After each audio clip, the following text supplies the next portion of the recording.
Kabanata 441. Sharon, ikaw. Gaano ka manggahas na sampilan mo ako? Hayward, itong B*Turk ay sinampal lang ako. Panipi. Habang sinabi niya iyon, tiningnan ni Lillian si Hayward habang nakayukong isang kamay sa sumasakit na pisngi niya. Gayunpaman, umiwas lang ng tingin si Hayward. Malinaw kung kaninong panig siya. Ako, nakikita ko. Kaya't ganon. Upang isipin na bulag ako. Noon upang hindi makita kung anong uri ka talaga. Nanginginig ang boses ni Lillian. Tumalikod siya at tumakbo palayo. Nang luhaan, hinamplas ni Sharon ang kanyang tinidor at kutsara sa lamesa.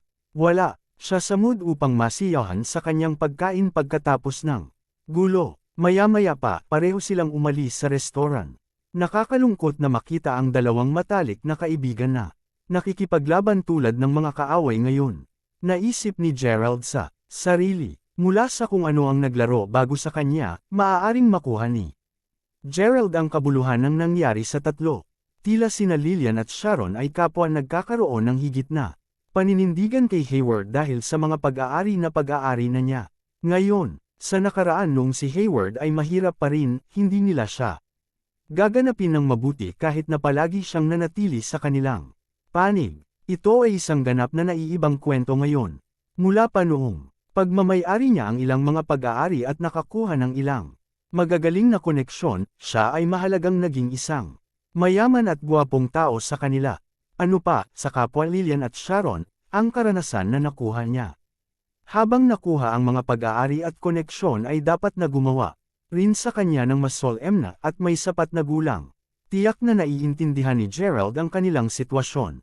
Gayunpaman, hindi siya sigurado kung ano ang magiging reaksyon ng dalawang batang babae kung sakaling mahuli nila ang hangin na ang mga bagay na mayroon ngayon kay Hayward ay ibinigay sa kanya. Pasimpleng ngini siya ni Gerald habang umiling habang bago ngumiti sa pagbitiw sa tungkulin. Matapos ang kanyang pagkain, umalis na siya sa restoran. Gayunpaman, sa minutong lumabas ang paa ni Gerald sa restoran, may isang kamay na humawak sa isa pa. Oh, apo ko, mangyaring maghintay ka muna sandali. Panipi. Pagtingin sa baba upang makita kung sino ang nakahawak sa kanyang binti, nakita ni Gerald ang isang matandang lalaki na nakaupo sa may pasukan. Diyos ko, anong ginagawa mo? Sabi ni Gerald, natigilan. Apo ko, dapat mayaman ka dahil kayang kumain ka sa restoran na ito. Mangyaring mag-iwan ng pera sa akin, hindi ako nakakain ng maraming araw ngayon, sabi ng matandang pulubi habang gumapang palapit sa kanya upang yakapin ang hita ni Gerald. Ang matandang pulubi ay mukhang marumi at mabaho ang puting buhok.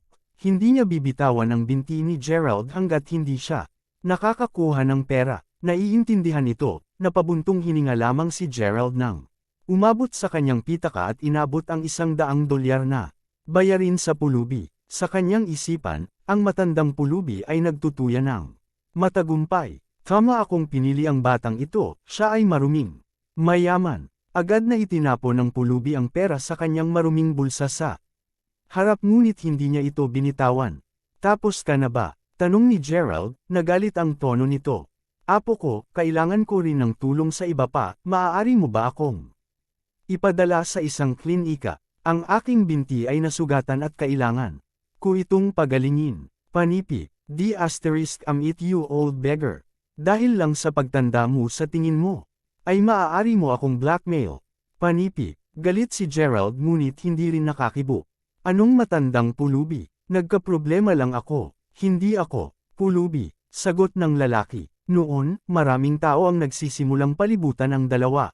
Naturally, nagsimula din ang chismis.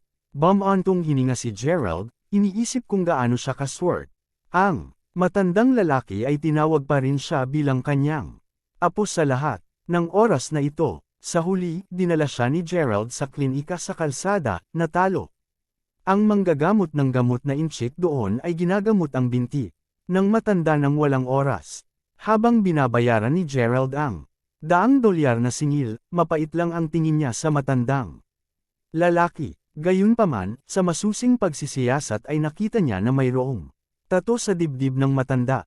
Ito ay ang ulo ng isang dragon na mukhang nakakatakot. Maaari ba talaga na siya ay talagang isang bayani na nahuhuli sa kanyang kapalaran? Napaisip si Gerald sa sarili. Marahil ang matandang lalaki ay talagang may impluwensya at mahusay minsan. Pagkatapos ay muli, wala ito sa negosyo ni Gerald. Gumastos siya ng kabuoang $200 sa matandang iyon. Kadalasan ay hindi siya gagawa ng ganoong ganyan ngunit swerte lamang niya na ang kapit ng matandang lalaki ay mahigpit, na nakadikit sa kanyang binti at sa publiko na hindi gaanong mas mababa. Aalis pa lang sana si Gerald nang mapansin niyang may balitang na i-broadcast sa isang TV sa klinika. Ang balita ay na-i-broadcast sa Mayberry TV at ito ay patungkol sa pagkawala ni Gia. Nakasaad sa balita na iniimbestigahan na ng pulisya ang kaso. Malinaw na naisip ng ama ni Gia na gumamit ng mass media upang makatulong na hanapin din si Gia.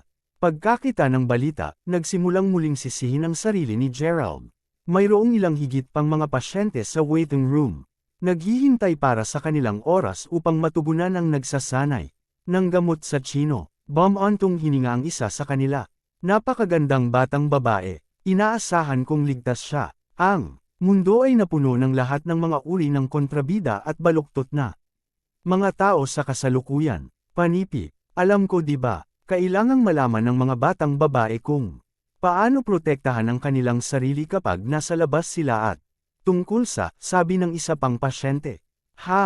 Tila naaalala ko na nakita ko siya sandali. Siya ay hinarangan ng ilang mga kalalakihan, sinabi ng matandang pulubi. Na lumaktes at nakita rin ang balita, ngayong nagamot ang kanyang paa. Sinimulan lamang ni Gerald na maglakad ulit papunta sa pinto nang mag-freeze siya sa lugar. Ano ang sinabi mo? Nakilala mo na siya. Panipi, Kabanata 442. Puno ng pagkabalisa ang boses ni Gerald habang nagtatanong. Simpleng ngumisi ang matanda habang nakatingin kay Gerald. Bakit oo, ginawa ko. Nakilala siya sa labas ng Mayberry Station. Bandang tanghali ng araw na iyon, mag-isa. Maliit na naaalala ko, siya dahil sa sobrang patas, matangkad, at maganda. Ang ilang mga tao ay naghihintay para sa kanya sa istasyon kahit na matapos ang isang maikling chat, dali-dali siyang sumakay sa kanilang sasakyan. At iyon ang huling pagkakataong nakita ko siya. Panipi, parang interesado ka, kilala mo siya o kung ano? Tanong ng matanda habang nakangiti. Pamilyar tayo, oo, sabi ni Gerald habang tumango bago tanungin. Ang matanda para sa karagdagang detalye. Batay sa paglalarawan ng matanda sa kaganapan, ang taong nakita niya sa araw na iyon ay tunay na si Gia at ang oras din ay tama. Hanggat alam niya kung saan unang nawala si Gia, kung siya ay inagaw o hindi, ang sitwasyon ay maaaring malutas ng madali.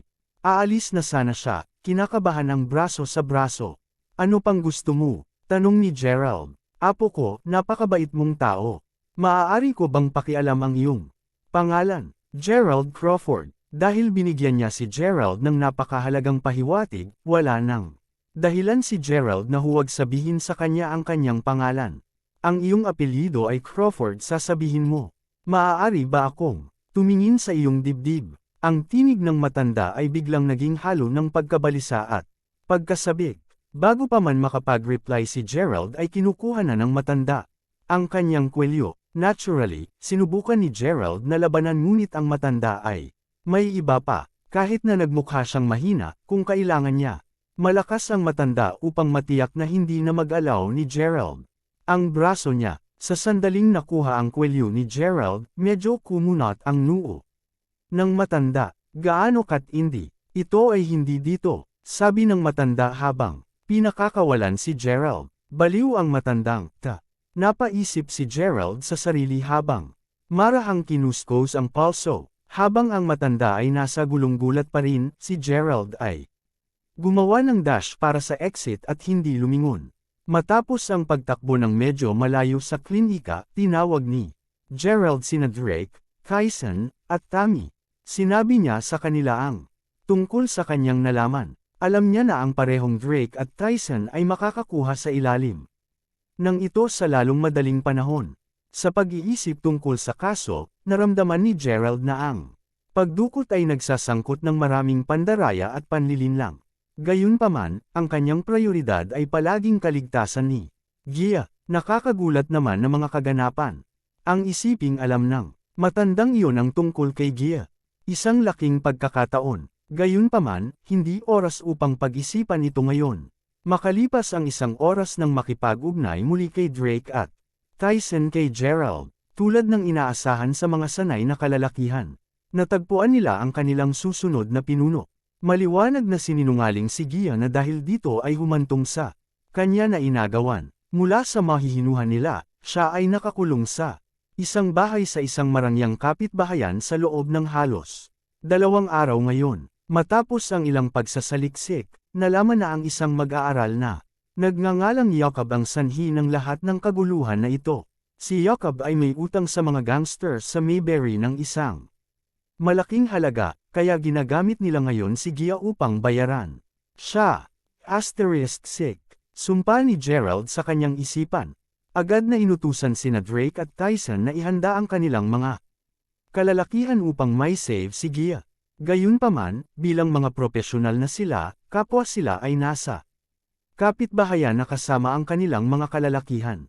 Naghihintay sila doon para sa kanilang susunod na utos mula sa sandaling tumawag sila kay Gerald upang ipaalam sa kanya ang tungkol sa kanilang mga natuklasan. Narinig iyon, nais ni Gerald na bilasan ang sarili. Gayunpaman, napagtanto niya na ang kanyang Mercedes-Benz G-Class ay naipaupa lamang. Hindi siya makapunta sa Mountaintop Villa upang kunin din ang kotse niya.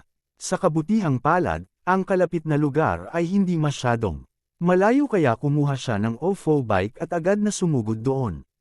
Isang tunog ng kulog ang maririnig at di nagtagal, nagsimulang umulan ng malakas. In-update ni Gerald si Tammy sa sitwasyon at nagpapasalamat siya na may paabot ang lahat ng mahalagang impormasyon bago namatay ang baterya ng kanyang telepono.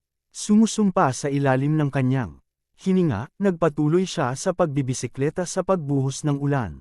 Hanggang sa wakas ay narating niya ang Street Cloud neighborhood. Habang patungo pa rin doon si Gerald, halos 100 mga kotseng Maybach ang natipon sa paligid ng kapitbahayan, na naging sanhi ng matinding pagkasikip ng trapiko doon. Ang lahat ng 4 na pasukan ng kapitbahayan ay ganap na nablock din. Ano pa, maraming mga lalaking nakaitim na suit ang nakatayo sa ilalim ng mga payong habang naghihintay sila sa labas ng kanilang mga kotse. Ito ay isang hindi kapani-paniwalang tanawin na makikita. Naturally, nagsimulang kumuha ng litrato ang mga tao sa kaganapan sa mga bintana ng kanilang mga tahanan.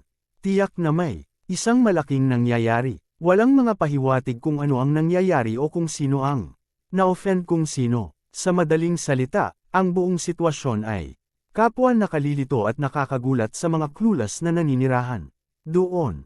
Habang nangyayari ang lahat ng ito, ang ilang mga kabataang lalaki at babae ay nakatayo sa likuran ng pintuan ng isang restaurant sa Street Cloud neighborhood. Tagapayo, malakas ang ulan at lahat ng mga pasukan ng kapitbahayan ay tila na block. Hindi kami maaaring umalis kahit na nais namin, sabi ng isa sa mga babae. Bakit hindi na lang tayo manatili sa bahay ng tagapayo noon?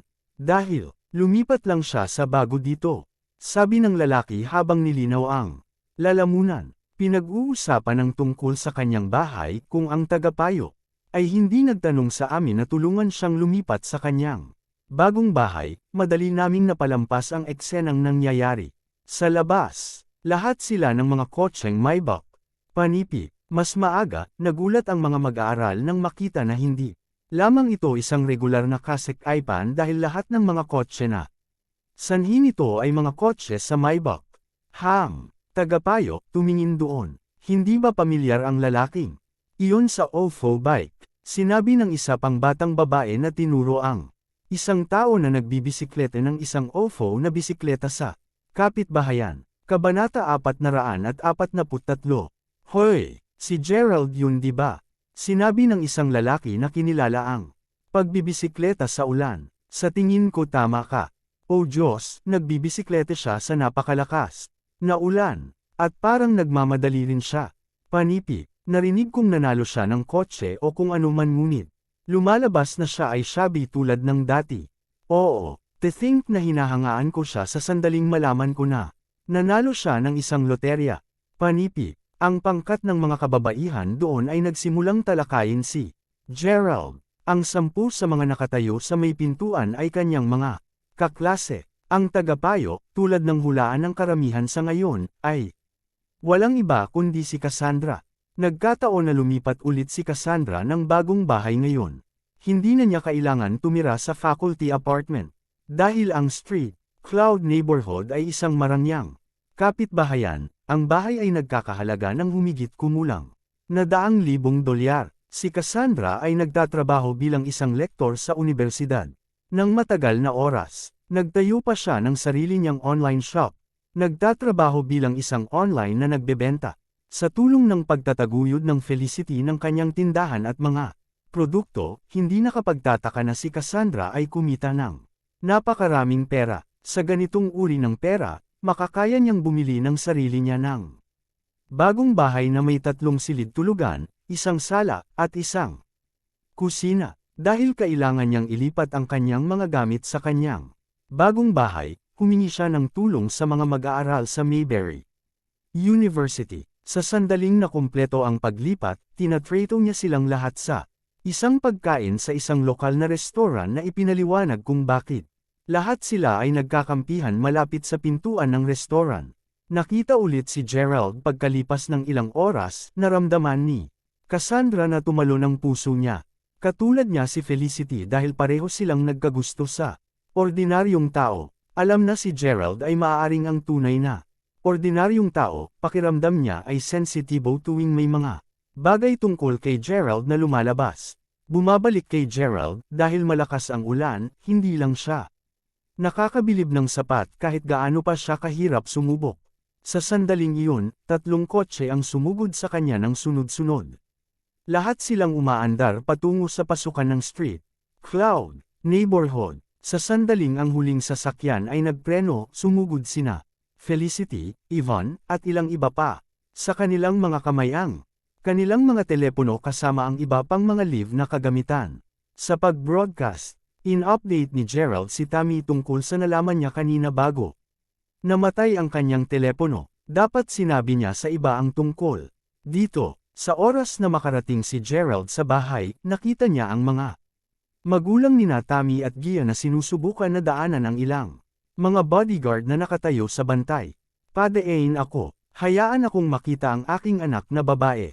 Panipi, sigaw ng ina ni Gia. Napagtanto na sila ang magulang ng biktima, nagkatinginan ang mga gwardya bago napansin na nakatayo si Gerald sa ulan.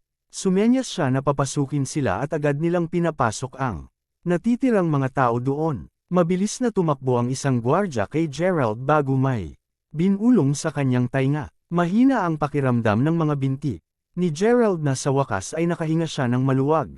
Sinagip ni Drake at Tyson si Gia. Tumango si Gerald sa gwardya at ang gwardya ay tumakbo pabalik sa bahay upang harapin ang iba pang mga bagay. Napansin ni Gerald na papasok pa lamang si Felicity sa bahay kaya't lumakad ito sa kanya at sinabi sa kanya ang tungkol sa mabuting balita. Tumigil sandali si Felicity bago tumango. Pasimpleng tumango si Gerald, isang pagod na ngiti sa mukha niya bago siya lumayo ng dahan-dahan. Habang pinagmamasdan siyang lumayo, biglang may tumawag sa kanya. Felicity, dito na, dito. Ang mga mag-aaral mula kanina ay umalis sa restoran upang tumingin ng malapitan at ang isa sa mga batang babae ay nagkataon na makita si Felicity. Nagulat si Felicity. Bakit ang dami ng mga kaklase niya dito? Napansin na nandoon si Yvonne, lumapit siya sa kanya. Felicity, ang galing mo.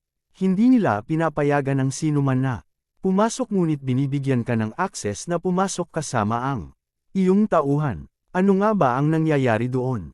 Nagtataka na, tanong ng isang batang babae. Sinabihan lang si Felicity na sumama upang i-broadcast ang eksena. Kaya't pati siya ay nabigla nang una niyang makita ang lahat ng mga kotseng Maybach na nakaharang sa mga pasukan. Sa kabutihang palad, sinabi ni Tammy sa mga bantay na pinadalhan sila ni Gerald.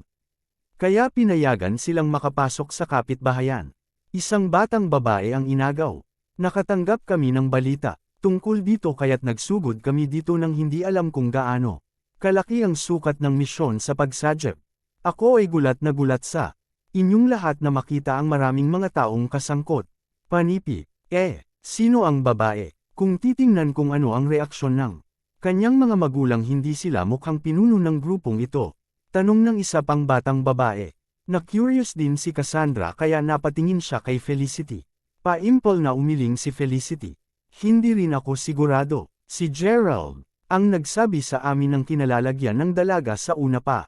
Kausap ko, siya ilang segundo lamang ang nakakalipas at sinabi niya sa akin na siya ay nai-save din. Tila itinago siya sa kadiliman tungkol sa mga nangyayari at laking gulat niya nang malaman na siya ay nasa isang bahay na sa Street Cloud neighborhood. Panipi, Gerald, sabi ni Cassandra, natigilan.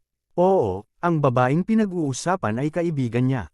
Siya ang humiling ng tulong ko para hanapin siya in the first place. Pagkasabi niyon ay tumigil muna siya sandali.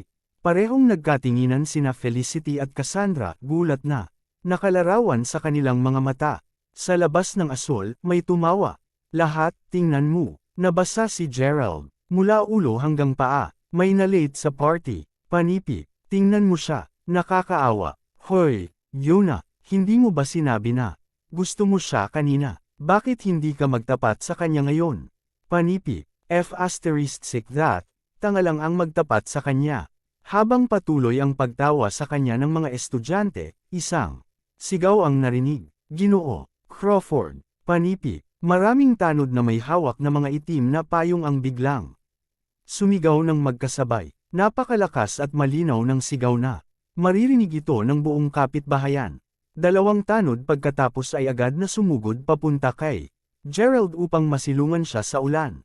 Umiling si Gerald habang pinupunasan ang mukha sa sobrang pagkahilo, habang ang isang gwardya ay mabilis na inabot sa kanya ang isa pa. Itinuro ni Gerald ang OFO bike na nakalatag sa lupa. Nang makarating siya sa pinangyarihan, bumaba kaagad siya ng OFO bike at bumagsak ito sa lupa nang siya ay nagmamadali patungo sa pintuan. Ang isang gwardya ay lumipat papunta sa bisikleta. Inilagay ito patayo. Alam ni Gerald na alagaan ng gwardya ang natitira. Ginoo, Crawford, matagumpay naming nailigtas ang batang babae. Gayunpaman, siya ay nahimite sa sandaling malaman niya kung saan siya gaganapin bihag sa lahat ng oras na ito. Panigurado, hindi siya nasugatan, medyo pagod lang, sabi ng isang tanod na umusad. Isang lunas iyon. Dalhin mo ako sa kanya. Panipi, Kabanata 444. Kahit na guminhawa si Gerald, naramdaman pa rin niya ang pangangailangan na makita siya ng kanyang sariling mga mata bago ito paniwalaan. Habang siya ay naglalakad pasulong sa ilalim ng payong na hawak ng dalawang gwardya mula noon, ang mga gwardya na nagbabantay sa pintuan ay nakalinya sa dalawang hilera. Gumagalang na yumuko habang dumadaan siya sa kanila. Sa loob, ilang mga bodyguard na haharap sa panghuling pamamaraan ng operasyon ang tumakbo nang makita nila si Gerald. Napapasok, tulad ng mga gwardya na nakatayo sa bantay, ang mga naruroon sa loob ay tumayo sa dalawang linya ng may paggalang bago din.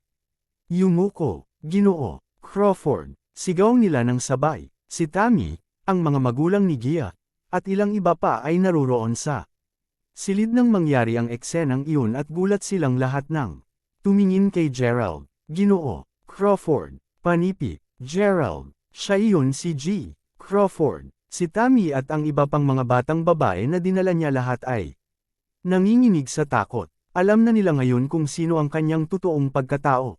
Hindi ito ininda ni Gerald dahil hindi naman siya nag-aalala tungkol kay Tammy at sa grupo ng mga kaibigan niya.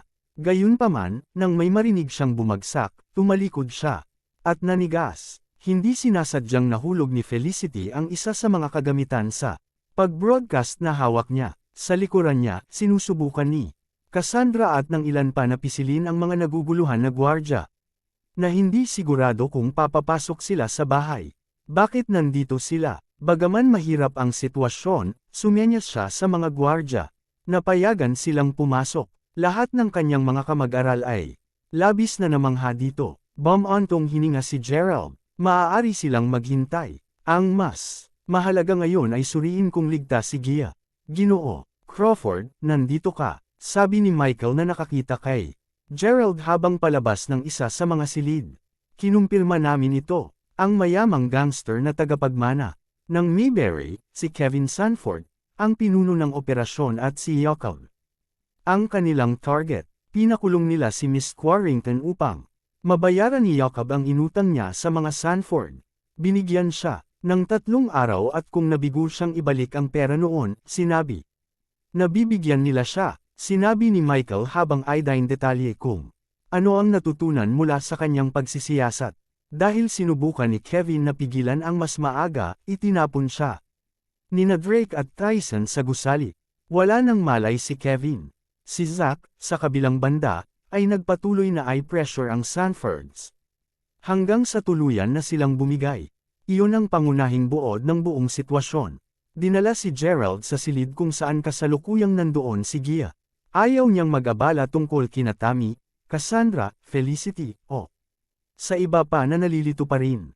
Ang ilang mga bantay ay binabantayan si Gia na inilagay sa isang sopa. Wala siyang malay sa sinabi ng gwardya kanina. Nawala na nasa isang piraso pa rin siya, iniutos ni Gerald na tawagan ang isang ambulansya. Sa wakas ay nakahinga na siya ng medyo madali sa sandaling ang ambulansya na nagdadala kay Gia sa ospital ay nagmaneho sa malayo. Habang siya ay patuloy na nakatingin sa labas ng pintuan, sina Tammy, Cassandra, at ilang iba pa ay dahan-daang lumapit sa kanya. Lahat sila ay pantay na naramdaman na kakaiba ang makita na ganito si Gerald. Gerald, ang kanyang totoong pagkakakilanlan ay si G. Crawford, na mula sa Mayberry, banal na si Asterisk Up. Ito ay sobra para sa akin na kunin. Pasigaw na sabi ni Yona habang kinakagat ang ibabang labi. Sa pagsisisi, ang iba pa roon ay lahat ay may pakiramdam na halos pareho ngunit. Ang paghahayag ay higit na nakaapekto kay Cassandra at Felicity. Naramdaman nilang humigpit ang dibdib nila lalo nilang iniisip ito. Kaya, totoo talaga, ang laging tumutulong sa akin ay si Gerald. Ang mayamang tagapagmana na sinubukan kong hanapin ng husto ay nasa aking klase lahat. Napakalapit lang namin, sabi ni Felicity habang nahuhulog sa lupa ang kanyang telepono. Ang kanyang mga kamay ay nanginginig ng masama at ang kanyang isip ay nawala. Huminga ng malalim si Gerald bago lumingon upang tignan silang lahat. Dahan-dahan siyang lumakad, kinuha ang telepono ni Felicity at ibinalik ito sa kanya. Hindi ko inaasahan na lahat kayo ay narito, tagapayo. Ano ang ginagawa ninyo dito ngayon? Tanong ni Gerald, isang malambot at pagod ng ngiti sa labi. Tinutulungan namin ang tagapayo na ilipat ang G. Crawford. Teka, hindi, kami ay tumutulong sa kanya ilipat ang kanyang mga bagay sa kanyang bagong bahay, G. Crawford. Dahil tumulong kami, tinatrato niya kami sa isang kainan sa isang malapit na restaurant. Sabi ng isang batang babae, na mula ng husto. Nakikita ko, isang pagkakataon na nandito kayong lahat habang nangyari ang lahat, kaya, dahil natigil kayo lahat dito dahil sa aking mga kotse sa una, bibigyan ko kayong lahat isang pabalik, sabi ni Gerald habang siya ay naglakad palabas ng bahay. Binuksan ng isang gwardya ang pinto ng isang kotse na naghihintay kay Gerald sa labas. Pumasok siya sa loob ng walang ibang salita at umalis sa eksena. Alam niya na kahit na manatili pa siya ng mas matagal, wala nang ibang masasabi pa rin siya. Nanginginig si Felicity sa pwesto habang ang sasakyan na naroon ni Gerald ay dahan-daang nawala sa paningin. Siya talaga, bulong ni Felicity sa sarili. Naku Lillian, huwag ka nang magalit. Nagtataka ako kung ano ang nangyayari dito ngayon, bakit maraming tao. Panipi. Sa sandaling iyon, 3 kababaihan ang naglakad palabas ng isang unit ng gusali. Ang batang babae na hindi nagsalita ay mabilis na hinawakan ang braso ni Lillian, hinayla siya palabas ng pintuan upang ipakita sa kanya ang lahat ng mga sasakyan na dahan-daang umalis. Gayunman, si Lillian ay medyo nasilaw pa rin. Mukhang katatapos lang niyang umiyak hindi pa matagal. Kabanata 445. Tama ka. Tingnan ang lahat ng mga marangyang kotse. Sabi nung ibang babae, pansamantalang natigilan si Lillian sa sobrang pagkataranta niya. Nang makita niyang nagsasabi sila ng totoo. Ang lahat sa kanila ay mga kotseng Maybach at bawat solong isa sa kanila ay nagkakahalaga ng kasing isang solong unit ng pabahay sa kalye na kasalukuyang kanilang naruroon. Pag-isipan na ikakasal sa isang tao mula sa isang mayaman at makapangyarihang pamilya, ano ang mainggit sa iba? Napasinghap si Lillian sa loob. Ang Diyos na yun di asterisk man Sharon. Mas maganda ako kaysa sa siya ay pinili pa rin siya ni Hayward.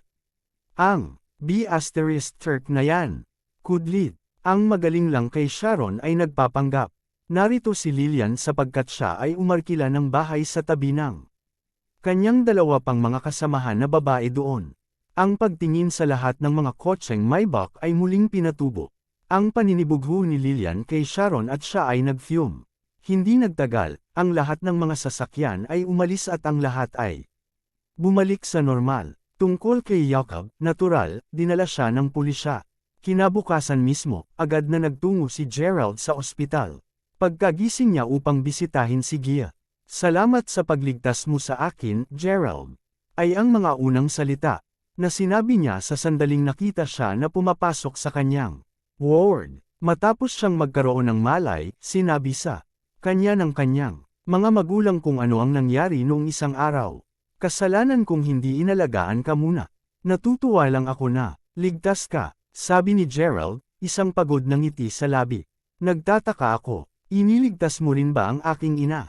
Nagtatanong ako dahil si Jacob ay gumawa ng ilang mga pagtatapat sa mga opisyal ng pulisya. Sinabi niya na ang pagsadyep niya sa aking ina ay kasinungalingan. Kung hindi niya nabanggit ang pangyayari, hindi ako papasok sa kotse niya noong isang araw. Sabi ni Gia habang nakatingin kay Gerald. Labis ang kanyang pagkabigla nang mabalitaan mula sa kanyang ama na si Gerald ay talagang si G. Crawford. Aba, oo na-save ko siya, sagot ni Gerald habang tumango. Hindi na niya kailangang lihim pa. Ang kulit mo, bakit hindi mo sinabi sa akin ang tungkol doon? Kanina, alam mo, may panahon na naisip kong maging kasintahan ni Jacob. Kung napunta ako sa ganoong sitwasyon ay sinisisi kita sa pagpasan mo sa akin ng ganyan. Sabi ni Gia habang kinurot ng magaan ang braso. Hoy Gerald, natatakot ka bang makapit ako sa iyo at magpatuloy? Naasayin kita sa natitirang buhay mo. Tanong ni Gia, seryoso ang mga mata. Matapos pag-isipan ito, sa wakas naiintindihan ko na kung bakit hindi mo nais na makasama ako. Ikaw si G. Crawford mula sa Mayberry, isang mataas na prestihiyosong tao. Imposibleng mag-in love ka sa isang batang katulad ko. Panipi, hindi talaga. Nasabi ko na sa'yo dati. Kasama ko si Mila ngayon. Imposibleng umibig ako sa ibang babae. Sagot ni Gerald na matapat. Hinihila ko lang ang iyong binti, naintindihan ko na sa unang pagkakataon na sinabi mo sa akin, sa totoo lang, ngayon na iniisip ko ito, marahil hindi talaga ako nagmamahal sa iyo sa una. Marahil, ay naantig lang ako sa mahalagang reg-along ibinigay mo sa akin noong isang araw. Gayunpaman, ngayong alam ko ang iyong totoong pagkatao, naiintindihan ko na ang reg-along iyon ay dapat na walang halaga sa iyo. Panipi, masyadong nag-isip tungkol dito. Sa palagay ko mas mabuti ito sa ganitong paraan. Mas gamaan ang pakiramdam ko ngayon. Sa palagay ko masasabi ko rin ito ng totoo. Gerald, sana maging masaya kayo kasama kayo ni Mila. Sabi ni Gia, habang nakangiti siya ng matindi. Naramdaman ni Gerald ang pagkapilit na iniwan sa kanyang balikat. Nang makita niyang sa wakas ay naintindihan at tinanggap ni Gia ang sitwasyon. Sige na nga, magaling kaming magkaibigan simula ngayon, okay. Kung mayroon kang mga problema, magpapahiram ako ng kamay. Hanggat kaya ko, sabi ni Gerald habang nagbabalik ng ngiti. Sa lahat ng katapatan, napuno pa rin si Gerald ng paninisi sa sarili. Nakansela niya ang napakaraming mga plano niya sa nakaraan. Ang kanyang mga hindi pagkilos ay halos nakuha na rin niya kung siya ay kumilos ng mas mabagal. Kaya sinadya talaga ni Gerald ang sinabi niya. Mabuti kung gayon. Tatandaan ko ang sinabi mo sa akin. Ngayon, kung hihingi ako ng tulong sa hinaharap mas mabuti na. Huwag kang tumakas. Biro ni Gia, ayoko. O sige, sa ngayon, mag-focus lang sa pamamahinga. Kukuha kita ng sinigang mula sa cafeteria. Sabi ni Gerald na, bumangon at lumabas ng kwarto. Habang nakasara ang pinto sa likuran niya, unti-unting nawala ang ngiti sa mukha niya. Mahigpit na damaykit siya sa kanyang kumot. Habang nagpatuloy si Gerald sa paglalakad papunta sa cafeteria dala ang hawak na lunchbox ni Gia, halos may kumatok siya sa isang tao. Hoy! Bulag ka! Tumingin ka sa pupuntahan mo. Saway sa babaeng, muntik nang mabagsak.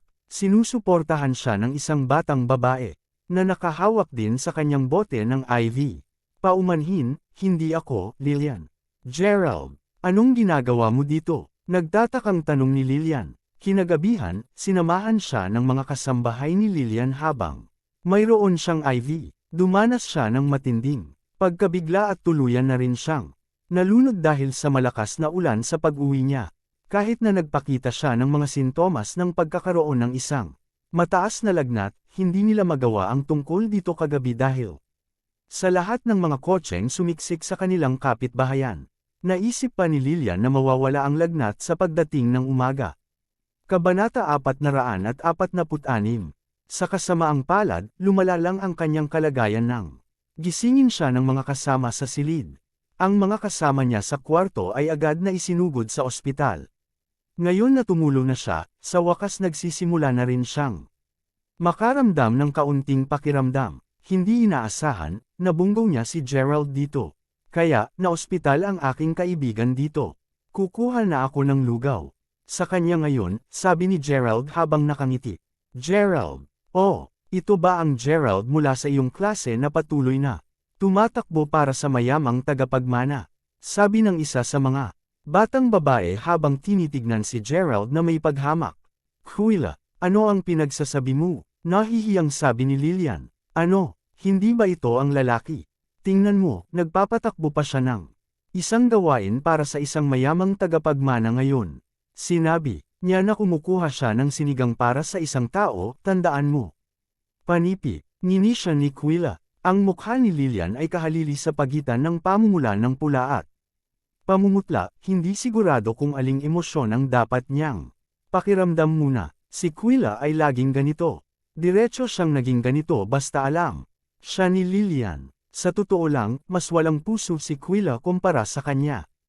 Kahit na si Lillian talaga ang nagsabi kay Kuila tungkol sa lahat ng iyon bago ito. Ito ay dahil si Gerald ay naging kahanga-hanga sa huling pagkakataon na sila ay nasa York North Mountain Celebration Festival. Noon, pinilit ni Lillian na bigyan siya ng tasa ng milk tea kay Gerald. Handa pa siyang dilaan ang kanyang bote kung kinakailangan. Naisip niyang habulin din si Gerald noon. Sina Sharon, Hayward, at Lillian ay pawang nagsasabi pa rin sa tunay na pagkatao ni Gerald noon. Hindi nila maintindihan kung paano siya nagkaroon ng maraming mabuti at malapit na koneksyon sa mayamang tagapagmana. Ano pa, ang mga mayamang tagapagmana ay mahusay na tinatrato siya.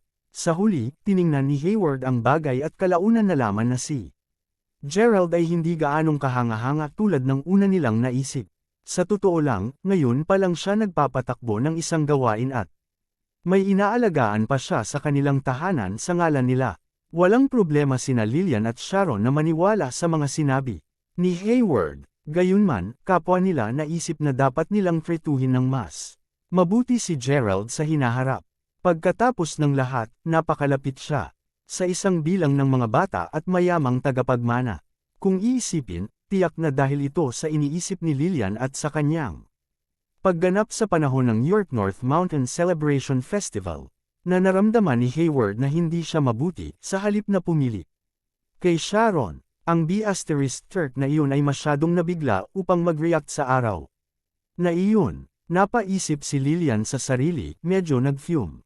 Sa pagitan nilang dalawa, tiyak na mas mababa ang tingin ni Sharon kay Gerald. Kahit na ang dalawa sa kanila ay nabigla at napuno ng mga panghihinayang nang malaman nila na ang mga koneksyon ni Gerald ay mas mahusay kaysa kay Haywards, si Lillian lamang ang nag-react habang ang B*Turk na iyon ay hindi talaga nag-react. Pagkatapos nito, pinag-isipan ito ni Lillian at napagtanto niya na ang nakalulugod lamang kay Gerald dahil lamang sa mayroon siyang Magagandang koneksyon at mga interpersonal na relasyon ay hindi makatutuhanan. Kung sa bagay, wala namang ibang pupuntahan sa kanya si Gerald. Sa kabilang banda, si Hayward ay mayroong kanyang mga assets at pati na rin ang kanyang tindahan. Ano pa, tinulungan pa niya si Sharon sa pamamagitan ng pag-aayos ng mas mahusay na trabaho para sa kanya. Ito lang ang realidad ng sitwasyon. Bumalik sa kasalukuyan, nahiya ulit si Lillian sa komento ni Quilla at sinabi niya kaagad, huwag kang makinig sa kanyang kalokohan. Gerald, kung saan ang lahat ng iyong mga kabataan at mayamang kaibigan. Panipi, kahit na tinitingnan pa rin ni Lillian si Gerald dahil sa pagiging walang iba kundi isang batang lalaki na nagkakasundo, malapit pa rin siya sa maraming mayamang tagapagmana, kaya't hindi siya ganoon kalala. Oh, pumunta na sila sa Hornsley upang maglaro, sa palagay ko. Sagot ni Gerald, bakit hindi ka nila sinama? Tanong ni Lillian, ano ang dahilan kung bakit nila ako dadalhin doon? Sabi ni Gerald, na may mapait na ngiti sa labi, habang ang pangkat ng mga bata at mayamang tagapagmana ay nasisiyahan sa paggastos ng kanilang pera na partikular para lamang. Sa kasiyahan, Gerald mismo ang nagustuhan ng pamumuno sa isang payak at simpleng buhay. Bukod sa mga espesyal na kaganapan o sa karaniwang pag-inom, hindi talaga siya sumali sa kanila para sa iba pa. Kinulat ng bahagya ni Lillian ang labi. Sa kanyang isipan, naisip niya na hindi nila siya nais na isama pa rin sa kanila. Matapos makipag-chat ng kaunti pa, sa kalaunan ay nagtagumpay. Sila, alam mo, medyo gwapo talaga siya. Kung siya ay medyo may kakayahang maaari kung isaalang-alang ang paghabol sa kanya. Nakakaawa, sabi ni Quilla. Tiningnan siya ni Lillian bago humilik. Kung talagang siya ay isang bata at mayamang tagapagmana ay hinabol ko na siya noon pa. Sa kasamaang palad, ganoon lamang ito. Sa pagsasalita nito, sa totoo lang naisip kong ituloy siya ilang araw lamang ang nakakalipas. Panipi, kahit na hindi siya mayaman sa sarili niya, nakikilala pa rin niya ang maraming mayamang tagapagmana. Ang buhay ay maaaring maging isang maliit na shabby ngunit palagi kaming may backup at suporta ng mga tagapagmana. Sa ganoong paraan, mabibigyan ko ng sampal si Hayward upang magsisi siya sa pagpili ng B** sa akin. Dagdag pa, si Hayward ay palaging may isang inferiority complex. Tuwing ito ay dumating kay Gerald. Panipi, kapag na-trigger ang complex ni Hayward, tiyak na magbabago ang isip niya at susubukan akong balikan. Kapag nangyari iyon, ibibigay ko sa aking sarili ang Hayward. Panipi, napakalungkot na ang mga mayamang tagapagmana ay naglalaro ng kanilang mga sarili sa Hornsley ngayon. Man it. Kung hindi lang alam ni Hayward ang lahat tungkol sa background ni Gerald. Nasa isang lugar pa rin sa ilalim ng chain ng pagkain si Gerald. Paano, kung magagawa na magsisi si Hayward na hindi ako pipiliin? Panipi, malungkot na sabi ni Lillian. Sa totoo lang, habang nagsasalita ka, bigla akong may ideya na baka makatulong sa iyo na maibalik siya. Kung ito ay gumagana, siya ay magmamakaawa sa kanyang mga tuhod para sa iyo na bumalik, sabi ng dalaga habang nakangisi. Ano ang nasa isip mo? Tinanong kaagad ni Lillian, ang interes niya ay nagbunga. Kabanata 447. Sa sandaling makuha ni Gerald ang kanyang mga kamay sa sinigang, naramdaman niya ang isang mahinang tapik sa balikat niya. Si Lillian iyon na may hawak na isang bag ng pagkain. Sabihin mo, Gerald, hindi ka pa nakakain di ba? Halika umupo ka sa akin. Bumili lang ako ng masasarap na pagkain mula sa labas ng ospital kaya't sabay tayong kumain. Panipi, mabuti na lang ako. Hindi ka pa ba drip? Bakit ka nandito sa cafeteria? Tanong ni Gerald habang nakangiti. Hindi niya alam kung bakit biglang naging masigasig si Lillian. Bahagya itong hindi komportable. Gayunpaman, sa kabila ng katotohanang madalas niya siyang bogyen, hindi talaga ito pinigilan ni Gerald. Iyon lang ang dahilan kung bakit siya nag-alang pa rin ng pagsasalita. Sa kanya, ako ayos lang ako. Mabuti na lang ako sa oras na makita kita. Ikaw, ay, tulad ng gamot ko. Hindi mo alam. Tanong ni Lillian na may questionable na ngiti sa mukha habang nakatingin kay Gerald. Nakatayo siya ngayon ng napakalapit kay Gerald at ang braso ay kuskusin laban sa kanya paminsan-minsan.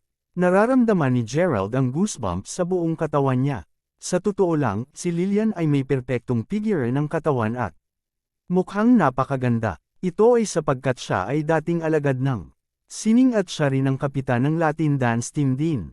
Kung ikukumpara kay Sharon, tiyak na mas nakakaakit siya at mas nakakaakit din siya. Gayunpaman, nang kinausap siya ni Gerald ng mas maaga pa lang. Hindi ganito ang ugali niya. Ano ang nangyari sa ilalim ng kalahating oras upang ito ay masigasig? Sa totoo lang, kahit papaano ay masigasig siya sa oras na ito. May kailangan ka ba, Lillian? Tanong ni Gerald, lubusang nagweirdohan. Ay, huwag kang mag-alala tungkol dito. Unahin ang pagkain. Alam mo, tumakbo ako pababa upang bumili ng pagkain ngayon lang. Dahil alam nating lahat ang pagkain ng cafeteria ay hindi ang pinakadakilang sa mundo. Sobra rin ang presyo dito. Ngunit sapat na, tingnan ang binili ko. Panipi, bilang karagdagan sa ilang inihaw na manok, ilang inumin, at iba't ibang mga pinggan, bumili din si Lillian ng isang mainit na egg crepe. Alam ko kung gaano mo kagustuhan ang pagkain ng mga egg crepes. Naaalala ko noong panahon ng ating high school. Karaniwang kumain ka lamang ng mga steamed buns na may mga atsara para sa tanghalian, ngunit sa katapusan ng linggo, handa kang gamutin ang iyong sarili sa isang egg crepe pagkatapos makatipid ng ilang dolyar. Dahil nakita ko ang isang stall na nagbebenta ng mga egg crepes sa tabi ng kalsada, kumuha ako ng isa para sa iyo. Panipi. Bago pa sumagot si Gerald ay hinayla na niya ito pababa upang umupo. Sa kanya, medyo gumalaw si Gerald nang makita ang egg crepe. Noong siya ay nabubuhay pa sa kahirapan, ang mga egg crepe ay tulad ng pagkain. Para sa pagkahari para sa kanya. Hindi pa niya alam kung ano ang balak ni Lillian. Gayunpaman, nakikita kung gaano siya kasigla-sigla at kung magkano ang pagkain na binili niya para sa kanya. Naramdaman ni Gerald na magiging isang napakalupit na tumalikod at iwanan siya ng ganoon. Bukod, nagsisimula na rin si Lillian ng trabaho bilang isang guro sa Scott Howe Elementary School. Ito ay isang paaralan na itinayo niya ang kanyang sarili, kaya't siya ay maaaring tumingin sa kanya sa hinaharap. Sa pagtingin sa ganoong paraan, naging mas handa si Gerald na tanggapin ang paggamot na ito mula sa kanya sa oras na ito. Gayunpaman, ang pangunahing dahilan na nagpatuloy siya sa pag-upo doon ay dahil hindi niya gusto ang ideya ng tahasang tanggihan. Siya bago pa man pakinggan ang sasabihin niya. Halika ngayon, kainin ang pagkain habang mainit.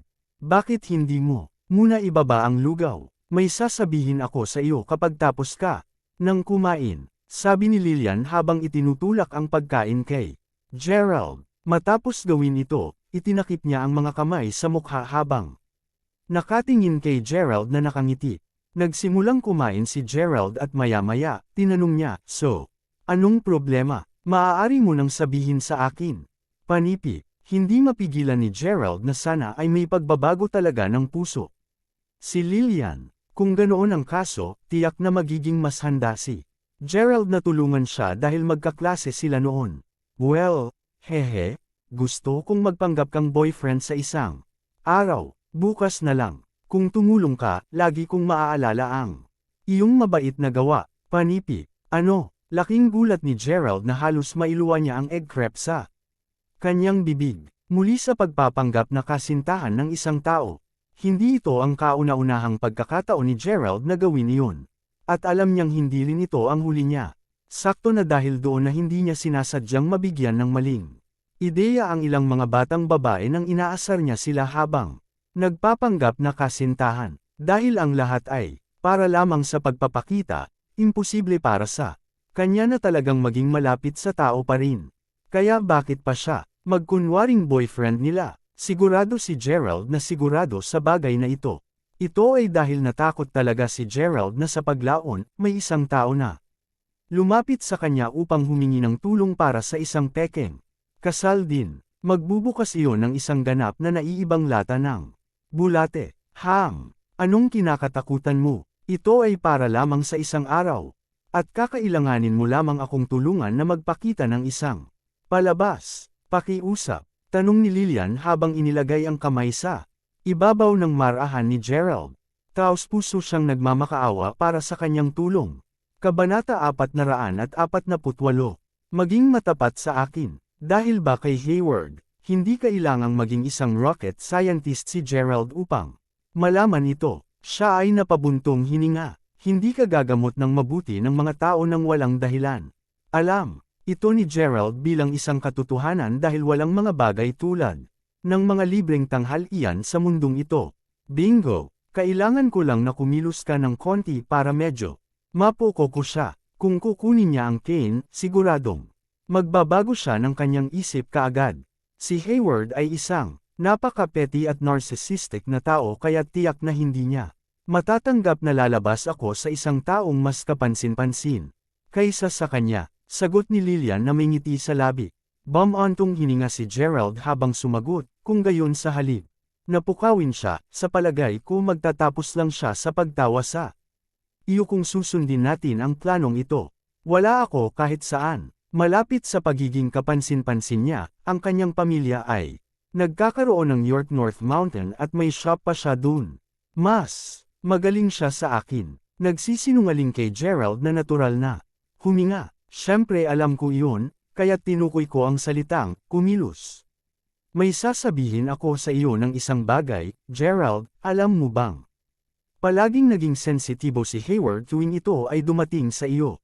Hindi lamang ikaw ay may isang hindi siguradong relasyon sa B.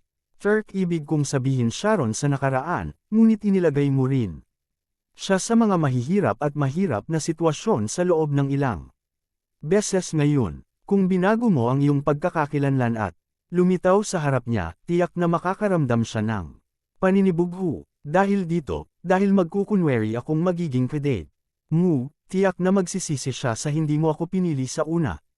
Iyon ang dahilan kung bakit nararamdaman ko na ikaw ang perpektong kandidato para sa gawaing ito. Masiglang sagot ni Lillian. Ang kanyang kaibigan ang nagbigay sa kanya ng ideyang ito kanina. Bagaman hindi talaga isang mayaman at batang tagapagmana si Gerald, tiyak na gampanan niya ang bahagi. Hold up, baguhin ang aking pagkakakilanlan. Elaborate on that, please, naguguluhan na sabi ni Gerald. Nako, simple lang, talaga.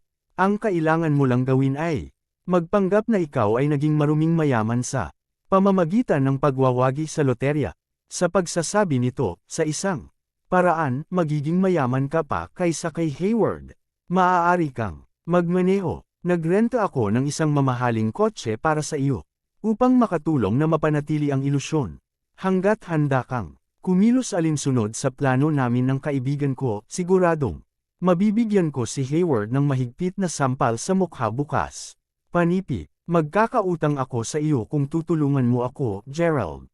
Nagrenta na rin ako ng sasakyan kaya mangyaring sumang-ayon sa aking hiling. Pagmamakaawa ni Lillian. Tila si Lillian talaga ang lalakbay ng milyahe lamang upang mabawi ang pagmamahal at atensyon ni Hayward. Alam kung gaano ito kahalagahan sa kanya, nahirapan si Gerald na tanggihan ang kanyang hiling. Una niyang binalak na magpaalam kay Gia bukas at ihatid siya pabalik sa Seren County dahil ang kotse niya ay maibabalik na noon. Gayunpaman, tila ang kanyang mga plano ay dapat na maantala ng ibang araw. Sige na, pasok na ako, sabi ni Gerald habang tumango. Oo, sabi ni Lillian habang nakangiti ng tuwang-tuwa. Naku, usyoso ako, paano ka nakakatiyak na makakasama natin? Bukas si Hayward. Ay, tiyak na gagawin namin. Hindi mo na kailangang mag-alala. Tungkol doon, kailangan mo lang makipagkita sa akin sa pasukan. Bukas ng ospital, sasunduan kita dyan. Panipi, nang matapos siyang kumain, iniwan niya ang cafeteria kasama si Lillian. Si Lillian ay mukhang mas masigla ngayon at tila hamupa ang kanyang lagnat. Hindi mapigilan ni Gerald na isipin na ito ang lakas ng pag-ibig. Maaari bang gawing loko ang isang babae ng pag-ibig? Pagkatapos ay muli, dahil si Lillian ang kanyang pinag-uusapan. Maaari rin itong kapangyarihan ng pera lamang. Simpleng bumantong hininga si Gerald. Matapos maghiwalay ang dalawa, bumalik si Gerald kay Gia at pinakain ang sinigang. Walang kapansin-pansing nangyari sa natitirang araw na iyon. Umaga kinaumagahan, hinintay ni Gerald si Lillian sa parke na katabi ng ospital dahil dati silang pumayag na magkita doon. Hindi na niya kailangang maghintay pa ng isang bagong nakasisilaw na puting Mercedes-Benz G500 ang nagmaneho at huminto sa harap ni Gerald. Nang paikutan ang bintana ng sasakyan, nakita ni Gerald na kapwa nasa loob sina Lillian at ang kaibigan. Hindi ko talaga inaasahan na maging ganito ka-oras. Sige, pasok ka, na. Dadalhin ka namin sa isang hairstylist sa susunod. Sabi ni Lillian. Hoy, kumuha ka rito, Gerald. Nabigla ka ba dahil nakatingin ka sa isang napakagarang kotse? Pumasok na, makakapagpagaling. Ngayon dahil makakasakay ka sa isang Mercedes-Benz G500 ngayon. Panipi, kinuskos ni Gerald ang kanyang templo habang umiling. Siyempre mabibigla siya. Pagkatapos ng lahat, ito Mercedes-Benz G500 na dama masyadong pamilyar. Kabanata 449. Ito ba ang kotse na nirentahan mo? Nang sumakay na siya sa kotse, nalimas ang kanyang mga pagdududa. Ito talaga ang kapareho ng Mercedes-Benz G500 na ipinaupo niya sa kapatid ni Quaid na si Courtney. Ito ay masyadong hindi sinasadya. Ito ay gayon din, ipinapalagay ko na kahit na pamilyar ka sa maraming mayaman at batang mga tagapagmana, hindi ka nila dinadala kasama upang makipaglaro sa kanila, tama ba? Marahil ay, hindi ka pa nagkaroon ng pagkakataong umupo sa napakagandang kotse dati, ikaw ba si Gerald? Mayabang na sabi ni Lillian habang nagmamaneho. Alam mo, ang modelong ito ay nagkakahalaga ng buong $200,000. Ano pa, bago ang kotse na ito?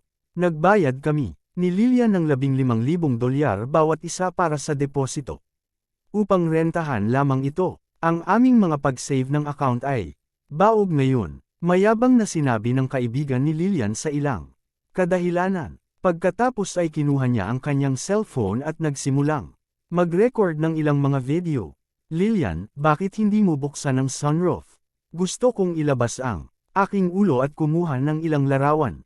Tuwang-tuwa na sabi ng kaibigan ni Lillian. Pagbubukas nito ngayon, ngunit mangyaring kontrolin ang iyong sarili doon. Ang halagang maaari nating makuha pabalik ay mababawas kung kahit na ang pinakamaliit na gasgas ay lilito sa kotse, sabi ni Lillian habang hinanap ang pindutan ng sunroof. Teka, alin ang pindutan para sa sunroof?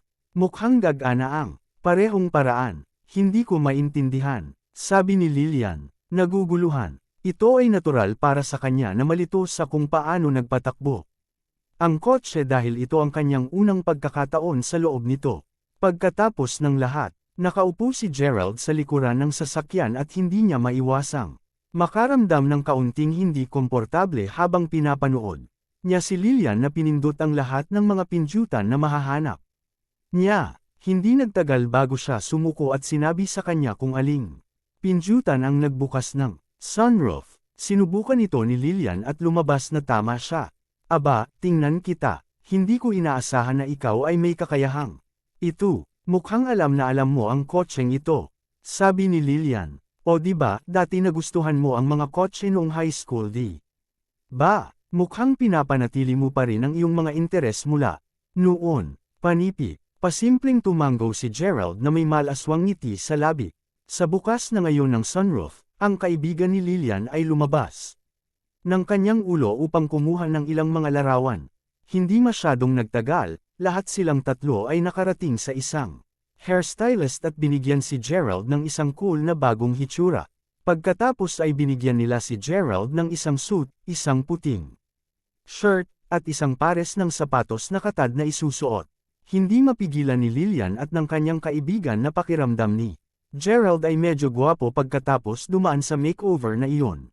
Kahit na may mataas na pamantayan si Lillian para sa kanyang mga kalalakihan, hindi niya maiwasang mapahanga at lihim na sumilip kay Gerald tuwing makakaya niya. Kaya saan tayo pupunta ngayon? Tanong ni Gerald pagkasakay ulit nila sa sasakyan. Pupunta kami sa coffee shop sa tabi ng Mayberry Hotel. Gayon din. Gerald, dapat mong malaman muna ang ilang bagay. Dahil kilala mo si Aiden at ang kanyang mga kaibigan, alam mo kung gaano Kay Aman at mga kabataang lalaki ang karaniwang kumilos. Gayunpaman, nagpapanggap kang isang ganap na magkakaibang uri ng mayaman at binata ngayon.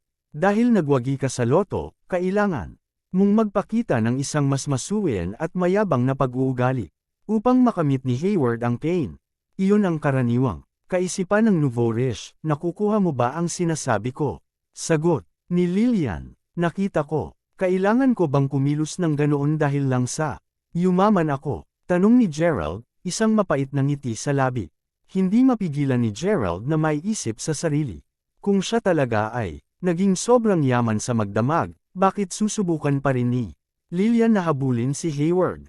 Gawin mo lang ang sinabi ko at magiging maayos lang ang lahat. May kikinig ka rin sa lahat ng pag-aayos ni Quilla. Tutulungan ka niya sa lahat ng mga paghahanda. Panipi, narinig iyon, tumanggo lamang si Gerald nang walang magawa. Ano pa ang masasabi niya? Pagdating sa coffee shop, sinimulang gawin ni Lillian ang kanyang kilos. Kumapit siya sa braso ni Gerald habang inilalagay ang kamay sa kanya habang papasok sila sa coffee shop. Nakita ni Gerald na kapwa sina Hayward at Sharon ay nagkakape din doon. Ang paghanga kay Lillian ay lumago kay Gerald na nauunawaan kung magkano ang pagsasaliksik na dapat niyang gawin upang planuhin ang lahat ng ito.